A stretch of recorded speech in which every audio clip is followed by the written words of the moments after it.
बेटे बड़े होकर माँ बाप की जमीन और जायदाद बांटते हैं। अरे बेटे बड़े होकर माँ बाप की जमीन और जायदाद बांटते हैं और बेटियां बड़ी होकर माँ बाप का दुख बांटती हैं। दोस्तों, आज भी हम ऐसे समाज में जी रहे हैं जो आज भी पुरुष प्रधान है। आज भी जब लड़की का जन्म होता है तो अधिकतर घरों में मायूसी छा जाती है। और मित्रों, यह और कुछ नहीं बल्कि हम मनुष्यों की अज्ञानता है। लड़की को पूछ समझते हैं, परंतु आपको जानकर हैरानी होगी, लड़की का जन्म हर किसी के घर में नहीं होता, बल्कि उसी के घर होता है जो भाग्यशाली होते हैं और अपने अपने पुण्य कर्म अर्जित किए होते हैं। और आज हम आपको यही बताने जा रहे हैं कि भगवान कैसे घरों को लड़की का जन्म देने के लिए चुनते हैं और वह कौन से पुण्य कर्म है जिसकी वजह से कोई भी इंसान बेटी का मां बाप बनता है।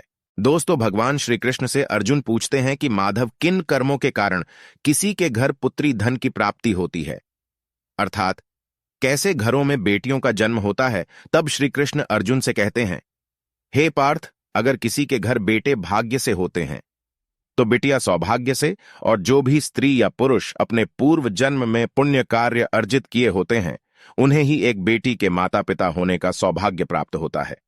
बेटियों को जन्म के लिए उन्हीं घरों को चुना जाता है जो बेटियों का भार सहन कर सके, क्योंकि तीनों लोकों में स्त्री अर्थात बेटियां ही ऐसी होती हैं जिसका भार हर कोई सहन नहीं कर सकता।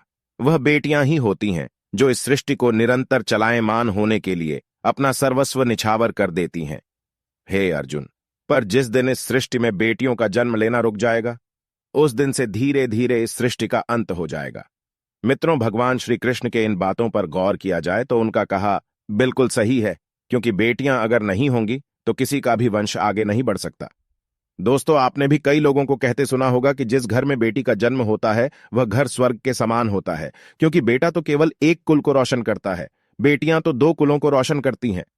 माता पिता के घर वो बेटी के रूप में अपने उत्तरदायित्व का निर्वहन करती हैं, तो ससुराल जाकर एक बहू के रूप में सारे कर्तव्यों का पालन करती हैं। दोस्तों, आजकल आप सुनते ही हो, बेटियां बहू परिवार में किसी के मर जाने पर उसका वर्णन नहीं कर सकते, लेकिन यह बिल्कुल भी सही नहीं है, क्योंकि रामायण में बताया गया है कि प्रभु श्री राम के पिता राजा दशरथ की मृत्यु हो गई तो माता सीता अर्थात राजा दशरथ की बहू ने ही उनका पिंडदान किया था, जिससे उन्हें जन्म मरण के चक्र से मुक्ति मिल गई थी। इतना ही नहीं, हिंदू धर्मशास्त्रों में बताया गया है कि बेटियां भी अपने पिता के नाम का पिंडदान कर सकती हैं। वहीं अगर ससुराल पक्ष में कोई पुरुष नहीं है तो इस स्थिति में बहू भी पिंडदान कर सकती है। इसलिए मित्रों, वह लोग बहुत किस्मत वाले होते हैं जिनके घर में बेटी जन्म लेती है। वह बहुत किस्मत वाले होते हैं जिनके घर एक से ज्यादा बेटियां होती हैं। शायद यही कारण है कि बेटियों को लक्ष्मी कहा गया है। दोस्तों, बहुत से लोगों की सोच यही होती है, बेटी है तो बिना समय गंवाएं और इस पर पढ़ाई में पैसे लगाए जल्द से जल्द शादी कर दो। लेकिन यह सोच एक बेटी के भविष्य को बर्बाद कर देती है। जरा सोचिए, एक बच्ची के मन में कितने सपने होते हैं, उसे कुछ करना है, लेकिन यह सपने सिर्फ सपने ही रह जाते हैं। इसलिए अपनी बेटियों को सपने पूरे करने देना चाहिए। उन्हें जीवन में हर वह खुशी दे जो उन्हें मिलनी चाहिए। एक बेटे से ज्यादा एक बेटी हमेशा अपने माता पिता के लिए सोचती है। माता पिता को प्यार और अपनापन बेटी ही दिखा सकती है। बेटी के जन्म को एक जश्न की तरह मनाना चाहिए। माता पिता को बेटी को हमेशा एहसास दिलाना चाहिए, कितनी खास है मेरी बेटी। मित्रों, बेटी कभी भी बाप पर बोझ नहीं होती, वह सिर्फ अपनी और अपने परिवार की किस्मत बनाने के लिए जन्म लेती है। एक कथा के अनुसार 2 मित्र लंबे समय के बाद एक दूसरे से मिले। एक दोस्त ने दूसरे से उसका हाल पूछा तो जवाब में उसने कहा कि मेरे हाल तो एकदम बढ़िया है, और हो भी क्यों ना मेरे 2 बेटे जो है। तभी वह अपने दोस्त से पूछता कि तेरे घर में कितने बच्चे हैं। दोस्त खुशी के साथ बताता है कि मेरे घर में 2 बेटियां हैं। उसका दोस्त भगवान का शुक्रिया अदा करता हुआ कहता है कि मैं धन्य हूं, मेरे घर बेटियां नहीं। यह सुनकर पिता की आंखों में आंसू आ गए। तभी उसकी बेटी पिता के मित्र से कहती है कि अंकल, भगवान हमेशा भाग्यवान को ही बेटी देते हैं, कभी गरीब को बेटी के रूप में माता लक्ष्मी नहीं देते। भगवान उसी को पुत्री का सुख देते हैं जिसके अंदर पालने की सामर्थ्यता होती है, जो गरीब होकर भी अपनी बेटी को पाल सकता है। एक बार स्वामी विवेकानंद वैष्णो देवी की सीढ़ियां चल रहे थे। बगल से किसान अपनी बेटी को कंधे में बिठाए चढ़ाई चल रहा था। तभी स्वामी विवेकानंद ने कहा कि बाबा, आपकी बेटी का बोझा आपको लग रहा होगा, इसको मैं उठा लेता हूं और माता वैष्णो के दरबार तक ले चलता हूं। सबके सामने किसान ने स्वामी विवेकानंद से कहा कि बेटी कभी भी बाप के कंधे पर बोझ नहीं होती। बेटियां अगर बाप के कंधे पर है तो वह हर बोझ को हल्का कर देती है। मित्रों, बेटियां कभी भी धन की भूखी नहीं होती, वो सिर्फ मान और सम्मान की भूखी होती है।